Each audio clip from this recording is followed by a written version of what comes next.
ভারতের একাধিক স্থানে বড়দিন বা ক্রিসমাস উৎসবে হামলা চালিয়েছে উগ্রপন্থীরা। এ সময় অনুষ্ঠান স্থলে ধ্বংসযজ্ঞ চালানো হয়, ভাঙচুর করা হয় সান্তা ক্লজের মূর্তি। এই হামলার ঘটনায় এখন পর্যন্ত 4 সন্দেহভাজনকে আটক করা হয়েছে।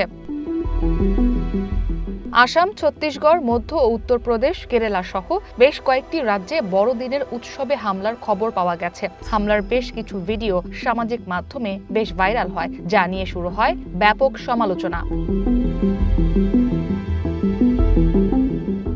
ভিডিওগুলোতে দেখা যায় স্লোগান দিয়ে বড়দিন উপলক্ষে সাজানো মঞ্চ ও অন্যান্য আয়োজনে ভাঙচুর চালাচ্ছে কিছু মানুষ। এ সময় শপিং মলের ভেতরে ঢুকেও তাণ্ডব চালায় তারা। হামলা ভাঙচুরের পাশাপাশি বেশ কিছু স্থানে খ্রিস্টান ধর্মাবলম্বীদের হেনস্থার অভিযোগও পাওয়া গেছে।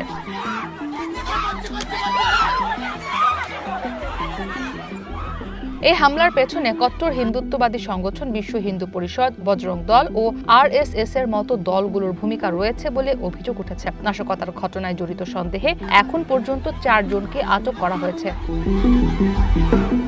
ইসরাত মুক্তি, ওয়ান ইন্টারন্যাশনাল ডেস্ক।